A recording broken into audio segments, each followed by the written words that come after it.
Welcome to the Deep Dive.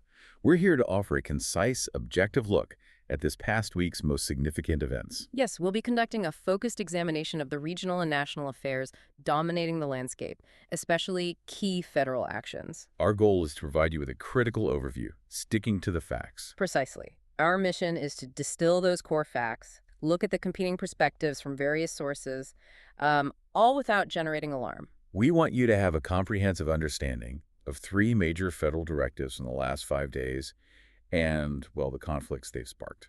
Okay, before we dive in, just a note that this intelligence deep dive is made possible by ProWave AI, a leader in predictive analytics. And this briefing itself, prepared with considerable care, is generated by Stylo News, the AI-powered news application. Right. So let's begin with those coordinated actions from midweek, Wednesday, September 25th. A significant day. Very significant. 3 major federal moves, all focused heavily on domestic security and international trade enforcement. The timing is notable. Let's start on the judicial front.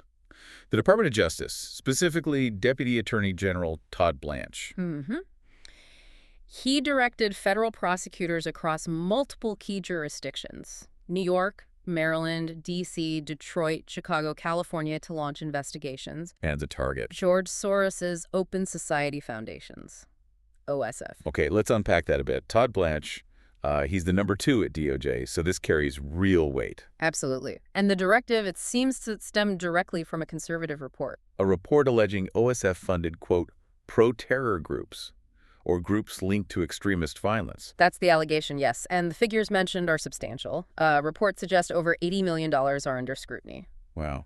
And how did decision-makers react? I imagine quite differently. Immediately polarized. You had supporters like Senator Eric Schmidt emphasizing, the need for accountability regarding how funds are used. Then on the other side. The Open Society Foundations themselves, they swiftly condemned it, called it politically motivated attacks aimed at silencing dissent. That's their public stance. So it's already a major flashpoint in the ongoing sort of culture war narrative. Exactly. Right alongside this, President Trump took executive action, same day, September 25th. Signing a presidential memorandum. Yes, targeting domestic terrorism networks. The stated trigger was a shooting incident at a federal immigration facility in Dallas. The one with the anti-ICE markings? That's the one cited. This memorandum, it's a significant policy move. It specifically targets left-wing groups. And it includes designating Antifa as a domestic terrorist organization. Correct. And what should really stand out to you and to our listeners is the enforcement language. How so? It expands federal authority quite broadly and, crucially, signals the potential use of IOCO charges. IOCO, Racketeer Influenced and Corrupt Organizations Act. Exactly. Against individuals and, perhaps more importantly, against the funders of these designated groups. So for listeners maybe less familiar, RIO is typically used against organized crime, right? Targeting the structure, the money. Precisely. It's a powerful tool.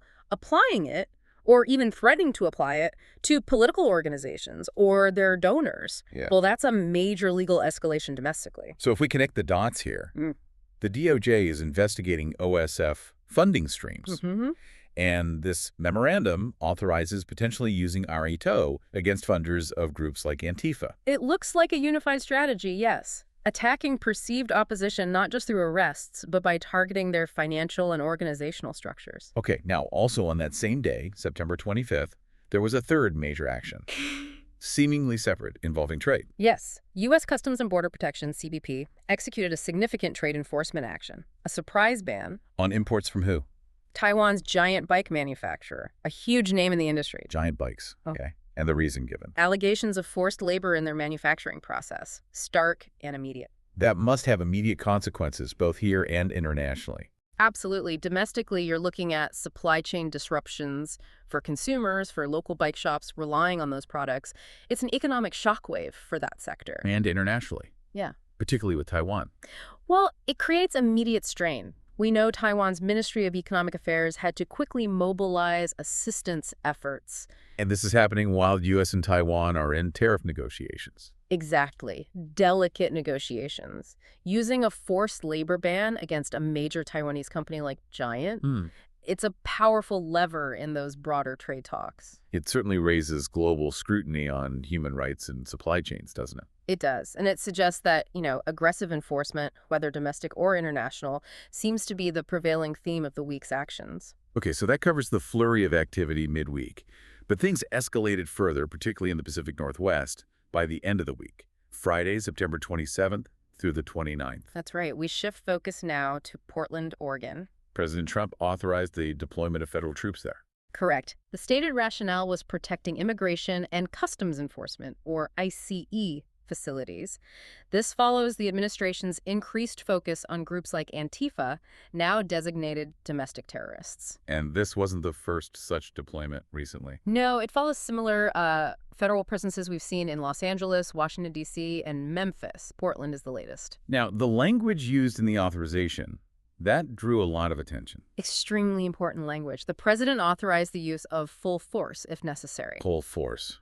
That sounds ominous. Did the Pentagon provide details, troop numbers, timeline? No. The Pentagon confirmed readiness, but offered zero specifics on composition, unit types, or the deployment schedule. That ambiguity itself adds to the tension. And this immediately created conflict, didn't it, between federal and local authorities? Profound conflict. Constitutional and political tension flared up instantly. The opposition from local leaders was immediate and very strong. Oregon Governor Tina Kotek and Portland Mayor Keith Wilson. Yes, both publicly rejected the deployment in no uncertain terms. What was their reasoning? They asserted publicly that there's no current lawlessness or national security threat justifying federal troops. Their main concern, stated very clearly, is that this federal intervention risks escalating tensions. Provoking conflict, perhaps. Drawing parallels to past events. Exactly. They specifically warned about provoking conflict with peaceful protesters and drew comparisons to the very controversial federal actions in Portland back in 2020. They see it as political provocation. Not necessary law enforcement. Now, deploying federal troops, especially potentially military units, without the governor's consent. Yeah. What's the legal ground there? Is it solid? Well, the legal landscape is, frankly, quite messy. The administration usually points to laws about protecting federal property and personnel. Sure. But using military units or federal personnel acting like military inside a state without that state's invitation. Right. That immediately brings up serious questions. Posse Comitatus Act, separation of powers. So it's not just about protecting a building. Far from it. It touches on fundamental questions about the limits of presidential power in local matters. This is almost certainly heading for major legal challenges. Very soon, I'd expect. And the news coverage reflected this division. Vividly. You saw sources like ABC News maintaining strict neutrality, presenting both the federal justification and the local opposition. Local outlets. Local sources like KTU News in Portland naturally focused more on the community impact, highlighting leaders calling for de-escalation and peace. It really illustrates the polarized framing. Okay, let's try to synthesize this. Across all these actions, the DOJ probe, the memo, the Portland deployment, what are the main competing viewpoints or courses of action we're seeing from the key players? We can really identify two primary competing approaches reflected in the sources. The first being? Let's call it hardline federal enforcement. This perspective is clearly driven by President Trump, Deputy AG Blanche, and DHS. And their focus is? Dismantling what they see as domestic terror networks, protecting federal sites aggressively, using powerful tools like Artico to go after funding sources, whether linked to Soros or Antifa-related groups. It prioritizes centralized federal authority and security above all. Okay. And the opposing view? That would be the local and civil liberties defense, championed by figures like Governor Kotek, Mayor Wilson, and also organizations like the Open Society Foundations. Their emphasis? Local autonomy, the constitutional right to protest. They argue federal force isn't needed here, condemn these actions as political overreach, and warn about threats to free speech and civil liberties. They want to maintain that balance of power, prevent escalation. This intense polarization isn't just in government circles, is it? It's reflected in public discourse, too. Absolutely. Our analysis of sentiment on X, formerly Twitter, shows a deeply divided public conversation, and in some areas, quite volatile. What did you find looking at hashtags related to Antifa, for instance? Well, analyzing hashtag Antifa and hashtag violence, we saw mostly negative sentiment.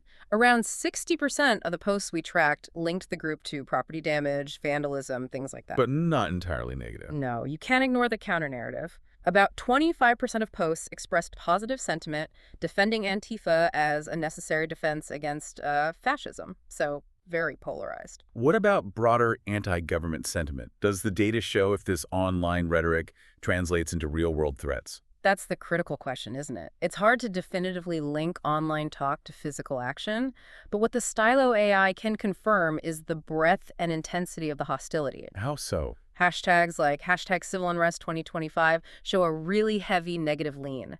About 65% of posts under that tag expressed explicit threats against government institutions. Explicit threats. Ranging from very aggressive language to more general calls for rebellion, it shows a deep, pervasive distrust in some segments. And does this polarization extend to how people view news sources themselves? Oh, definitely. It's predictable but stark. Conservative outlets like OAN, Fox News, they receive strongly positive comments from conservative users, while outlets like CNN often get mixed or negative sentiment, frequently criticized by commenters as biased, part of the establishment. Okay, so given this charged atmosphere, Mm-hmm. legally, politically, socially, what should our listeners be watching for in the immediate future?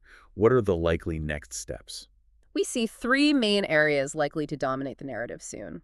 First, legal battles. Over the Portland deployment? Primarily, yes. Expect federal courts to quickly take up challenges to the authority of deploying troops, potentially military, in cities without the governor's okay. The rulings here will set major precedents on federal power. Okay, second. Prosecutorial action. Keep an eye on the DOJ, especially under Deputy A.G. Blanche and the National Joint Terrorism Task Force. Indictments. Potential indictments, yes.